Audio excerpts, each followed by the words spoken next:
আসসালামু আলাইকুম সম্মানিত ভিউয়ার্স, আজকের ভিডিওতে থাকছে কিভাবে আপনি আপনার হাতে থাকা মোবাইল অথবা ল্যাপটপ বা কম্পিউটার দিয়ে নতুন করে স্পোর্টস 2026-27 রেজিস্ট্রেশন করবেন সেই সম্পর্কে। তো ভিডিওটি না টেনে যদি পুরো ভিডিওটি আপনি দেখেন তাহলে এই ভিডিওটি শেষে আপনি আপনার হাতে থাকা মোবাইল অথবা ল্যাপটপ বা কম্পিউটার দিয়ে নতুন করে স্পোর্টস 2026-27 রেজিস্ট্রেশন করতে পারবেন। তো আর কথা নয়, চলুন আমরা ভিডিওটি দেখি।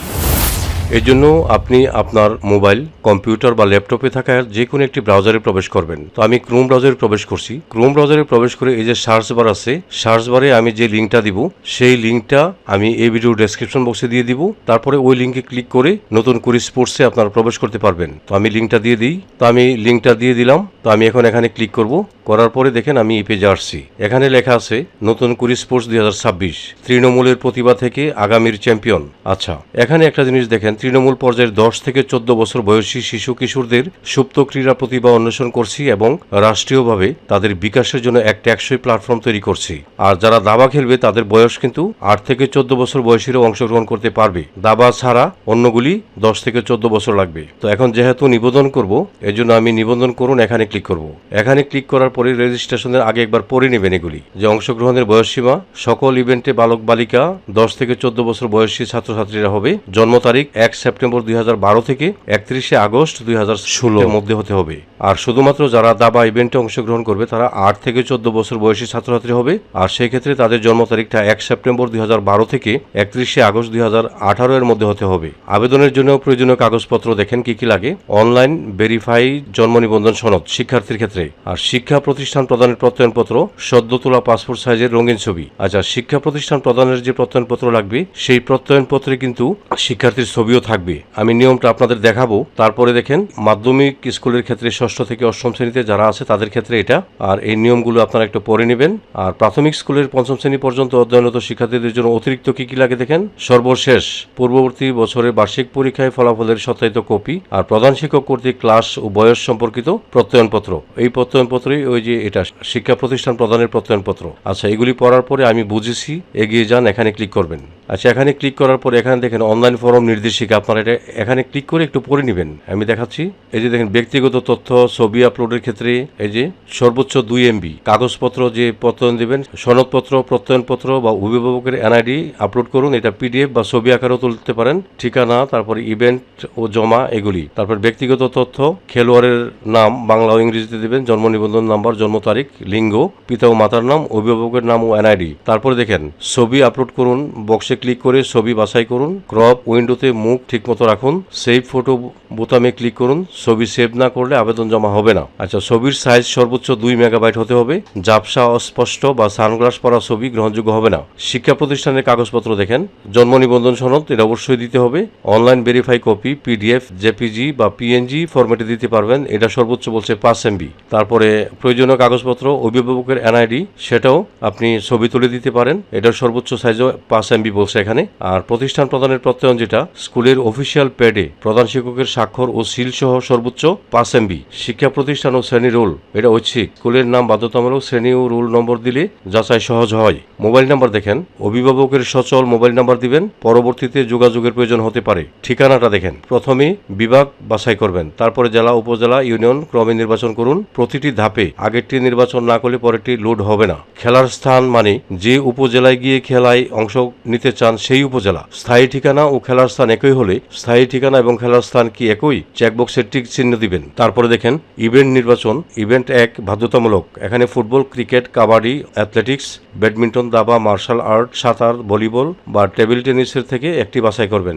ইভেন্ট 2 হলো ঐচ্ছিক। তো এখানে যেটা বাছাই করবেন এটা ছাড়া বাকি যেগুলি আছে এগুলি থেকে যে কোনো একটা ঐচ্ছিক দিতে পারবেন।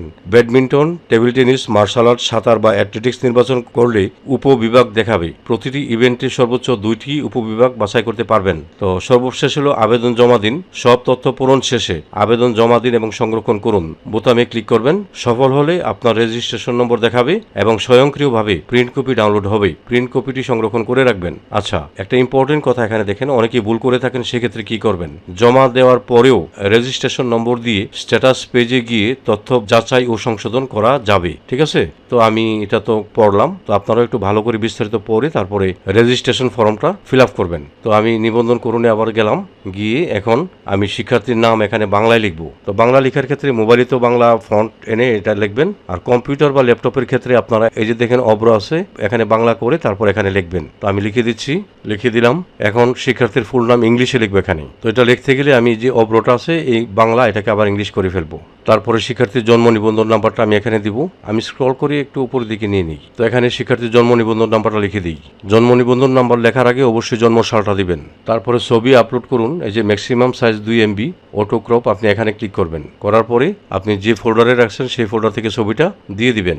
দিয়ে দেখেন এরিয়াটা ছোট দেখাচ্ছে, আপনি এই যে ইচ্ছা করলে ছবিটাকে এখান থেকে ছোট রাখেন, এবং এই যে দেখেন এই সাইডে নিলে বড় হবে আর এদিকে নিলে ছোট হবে। তো মুখটা যেন স্পষ্ট দেখা যায়। ছবি সেভ করবেন, এখানে ক্লিক করবেন, তা না হলে ছবি সেভ হবে না। তো আমি দিলাম, দেখেন ছবিটা কিন্তু চলে আসছে। তারপর এখানে দেখেন শিক্ষার্থীর জন্ম তারিখটা, এখানে বছর মাস দিন, এখানে ক্লিক করে বছরটা দিয়ে দিবেন 2013, মাসটা দিয়ে দিবেন এপ্রিল মাস, আর দিনটা দিয়ে দিবেন। এটা আমার শিক্ষার্থীর বেলায় বলতেছি, হ্যাঁ। তারপরে লিঙ্গটা বাছাই করবেন, এখান থেকে কিশোর, যদি মেয়ে হয় কিশোরী দিবেন। পিতার নামটা এখানে লিখে দিবেন বাংলায়, মাতার নামটাও বাংলায়। তো এই জন্য আমি অব্রটাকে আবার বাংলা করে নিই, নিয়ে আমি এখানে শিক্ষার্থীর পিতার নাম লিখে দিব, মাতার নামটা আমি বাংলা লিখে দিব, লিখে দিলাম। তারপর এখানে বলছে যে অভিভাবকের নাম, তো এখানে পিতা বা মাতা যে অভিভাবক তার নামটা আপনি এখানে দিবেন। তো আমি এই যে মাতা হনফা খাতুন, সে অভিভাবক, এটাকে আমি কপি করলাম, কপি করে এখানে বসায় দিলাম। আচ্ছা, অভিভাবকের এনআইডি, যেহেতু মাতার নাম দিছি, মাতার এনআইডি নাম্বারটা আমি এখানে দিব। তো দিয়ে দিলাম। অভিভাবকের মোবাইল নাম্বারটাও আমি এখানে দিয়ে দিব। তো দিয়ে দিলাম। এখন শিক্ষা প্রতিষ্ঠানের নাম এখানে দিয়ে দিব, শিক্ষা প্রতিষ্ঠানের নামটা দিয়ে দিলাম। তারপর শিক্ষার্থীর শ্রেণীটা নির্বাচন করুন, এখানে পঞ্চম শ্রেণী, সে রোল নাম্বার দিয়ে দিলাম। তারপরে জন্ম নিবন্ধন, শিক্ষার্থীর জন্ম নিবন্ধনটা দেখেন পিডিএফ বা জেপিজি বা জেপিইজি বা পিএনজি যে কোনো ফরম্যাটে আপনি দিতে পারেন। তো অবশ্যই ছবির সাইজটা 2 মেগাবাইট হতে হবে, সর্বোচ্চ 2 মেগাবাইট। তো আমি চুজ ফাইলে ক্লিক করব, করার পরে তার জন্ম নিবন্ধনটা আমি এখান থেকে দিয়ে দিব। তো জন্ম নিবন্ধন চলে আসছে। তারপরে অভিভাবকের এনআইডি, এটাও কিন্তু ছবি তুলেও দিতে পারেন, বা পিডিএফ, জেপিজি, জেপিইজি, পিএনজি যে কোনো ফরম্যাটে আপনি দিতে পারেন। এটাও সর্বোচ্চ 2 মেগাবাইট। তো চুজ ফাইলে ক্লিক করব, করে আমি এনআইডিটা এখানে আপলোড করে দিলাম। তারপরে শিক্ষা প্রতিষ্ঠানের প্রত্যয়ন, শিক্ষা প্রতিষ্ঠানের প্রত্যয়নটা এটাও কিন্তু পিডিএফ, জেপিজি, জেপিইজি, পিএনজি, এটার সর্বোচ্চ সাইজ 2 মেগাবাইট। তো আমি চুজ ফাইলে ক্লিক করে পিডিএফ ফাইলটা আমি দিয়ে দিই। আপলোড হয়ে গেছে। এখন আমি স্ক্রল করে নিচের দিকে যাই। এখানে দেখেন ষষ্ঠ বা অষ্টম শ্রেণীর ভর্তি রেজিস্ট্রেশন কার্ড, প্রাথমিক বিদ্যালয়ের পঞ্চম শ্রেণী পর্যন্ত অধ্যয়নরত শিক্ষার্থীদের ক্ষেত্রে পূর্ববর্তী বছরের বার্ষিক পরীক্ষার ফলাফলের সত্যায়িত কপি আপলোড করতে হবে, তারা যারা ষষ্ঠ বা অষ্টম শ্রেণীতে আছে তাদের। আর প্রাথমিক শ্রেণীতে তৃতীয় থেকে পঞ্চম স্টুডেন্ট লিস্ট জমা দেওয়া হয় নাই, তাই আপনাকে এই কপিটি দিতে হবে না। ঠিক আছে, প্রাথমিক বিদ্যালয়ের বেলায় এটা জমা দেওয়া লাগবে না। তারপরে আমি আরেকটু স্ক্রল করে নিচের দিকে যাই। স্থায়ী ঠিকানা, এটা কিন্তু শিক্ষার্থীর। তো এখানে ক্লিক করে শিক্ষার্থীর বিভাগটা দিয়ে দিবেন। তো আমি শিক্ষার্থীর বিভাগটা দিয়ে দিই। বিভাগ দেওয়ার পরে জেলা দিয়ে দিলাম, তারপর উপজেলা সুনামগঞ্জ সদর উপজেলা দিয়ে দিলাম, তারপর ইউনিয়ন জাহাঙ্গীরনগর এটা দিয়ে দিলাম।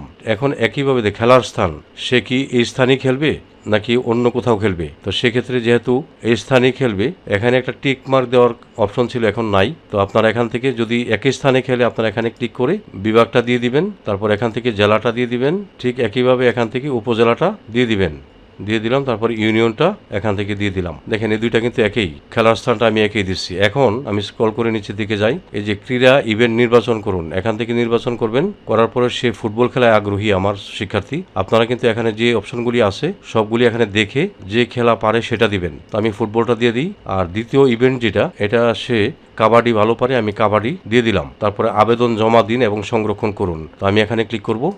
অভিনন্দন, আবেদন সফলভাবে জমা হয়েছে, রেজিস্ট্রেশন নং কিন্তু এটা। এই যে দেখেন, এটাকে কপি করেন, এখান থেকে কপি করে রাখলাম। এরপরে আপনি খেলার কপি ডাউনলোড করুন, এখানে ক্লিক করবেন। এই যে দেখেন রেজিস্ট্রেশন নাম্বার কিন্তু এখনও শো করতেছে। কত সুন্দরভাবে দেখেন শিক্ষার্থীর ফর্মটা তৈরি হয়ে গেল।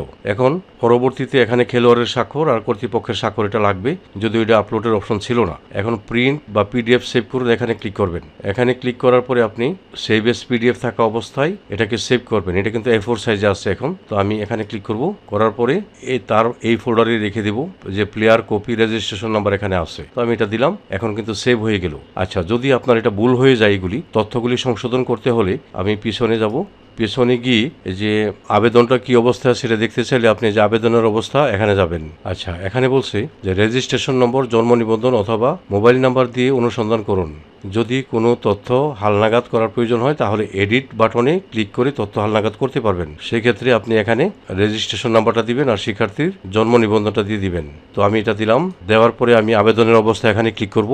এখানে ক্লিক করার পরে কিন্তু আমার তথ্যগুলি চলে আসছে। এখন এই রেজিস্ট্রেশনটা যদি ভুল হয়ে থাকে, আপনি যদি এটাকে এডিট করতে চান তাহলে এডিট বাটনে ক্লিক করে আপনি আবার কিন্তু এডিট করতে পারবেন। ঠিক আছে, তো আমি সম্পূর্ণ প্রক্রিয়াটা দেখিয়ে দিলাম। তো এই ছিল আমার আজকের ভিডিও। আশা করি আমার এই ভিডিওটি আপনাদের একটু হলেও উপকারে আসবে। যদি আমার এই ভিডিওটি আপনাদের একটু হলেও উপকারে আসে তাহলে লাইক, কমেন্ট এবং শেয়ার করে দিবেন। সেই সাথে এই চ্যানেলটি সাবস্ক্রাইব করে আপনারা আমার সঙ্গে থাকবেন। আপনারা সকলেই ভালো থাকবেন। আপনাদের সবাইকে ধন্যবাদ।